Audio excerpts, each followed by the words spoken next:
사건 사고입니다. 오늘의 첫 번째 사고 함께 보시죠. 시커먼 연기가 하늘을 뒤덮고 있습니다. 이 연기가 시작된 곳은 경기도 안성의 한 골판지 공장이었습니다. 어제 오전 이곳에서 불이 나 60대 남성이 숨지는 사고가 발생했습니다.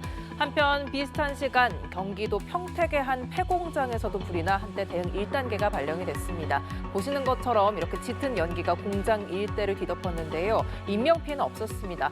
주말 사이 건조한 날씨 속에 곳곳에서 화재가 잇따랐습니다. 자세한 내용 정호진 기자가 전합니다. 시커먼 연기가 흐린 하늘을 가득 메웁니다. 공장 건물은 형체를 알아볼 수 없을 정도로 무너져 내렸습니다. 오전 11시 34분 경기 안성시 원곡면 산하리에 위치한 골판지 제조 공장에서 불이 나 60대 남성 1명이 숨졌습니다. 소방당국은 화재 이후 연락이 끊긴 근로자 1명의 행방을 수색했는데 40여 분 만에 건물 2층에서 해당 근로자로 추정되는 시신이 발견됐습니다. 대응 1단계를 발령하고 진화 작업을 벌인 소방당국은 불이 난 지 1시간 40여 분 만인 오후 1시 17분쯤 큰 불길을 잡았습니다. 이 불로 이웃 공장 기숙사 건물에 있던 15명이 대피하기도 했습니다. 소방당국은 날씨가 건조한 만큼 야산으로 불길이 번지는 것을 막기 위한 연소 확대 저지에도 소방력을 집중 투입했습니다. 비슷한 시각 경기 평택시 포승읍 내길이의 한 폐업 공장에서도 불이 났습니다. 소방당국은 공장에 불이 났다는 이웃 공장 관계자의 신고를 받고 장비 35대와 105명을 동원해 진화 작업을 벌였습니다. 해당 공장은 폐업 상태로 설비가 모두 철거된 공실 상태였고 인명피해도 없었습니다. 연소 확대를 우려해 대응 1단계를 발령한 소방당국은 화재 발생 3시간여 만에 초진에 성공했습니다. 평택시는 화재가 발생하자 주변으로 접근하지 말고 차량은 우회하라는 재난 안내 문자를 발송하기도 했습니다. 경찰과 소방당국은 현장 감식 등을 통해 정확한 화재 발생 경위 등을 조사할 예정입니다. 연합뉴스TV 정호진입니다. 이 간판 익숙한 분들 많으시죠? 우리 주변에서 쉽게 찾아볼 수 있는 이 돼지갈비 프랜차이즈인 명륜진사갈비. 명륜진사갈비의 가맹본부 명륜당이 가맹점주들을 상대로 고금리 불법 대부업을 한 의혹을 받고 있습니다. 이에 명륜진사갈비 가맹본부 대표가 검찰에 송치됐는데요.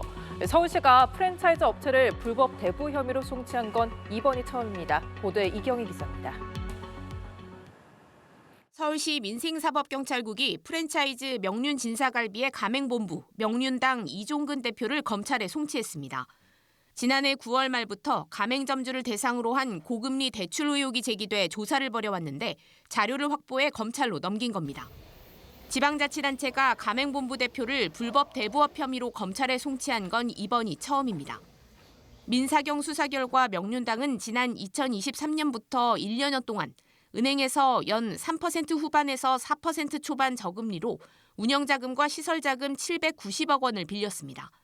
이후 창업자금이 부족한 가맹점주에게 연 12%에서 15% 고금리로 돈을 빌려줬는데 대출은 사실상 본사자금으로 운영하는 대부업체 12곳을 통해 이루어졌습니다. 이들 대부업체는 이 대표의 아내와 명륜당 전현직 직원이 대표를 맡고 있었습니다. 일부 업체를 제외하면 이 대표 지분이 100%로 확인됐습니다. 이런 방식으로 가맹본부가 챙긴 금액은 대출 상환금 99억 원과 이자 56억 원 등 155억 원에 이릅니다.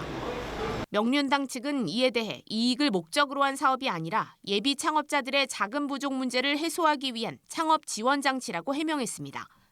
그러면서 수사에 성실히 협조하고 결과에 따라 필요한 조치를 충실히 이행해 나가겠다고도 밝혔습니다. 한편 해당 의혹에 대해선 금융당국도 실태조사를 벌이고 있습니다.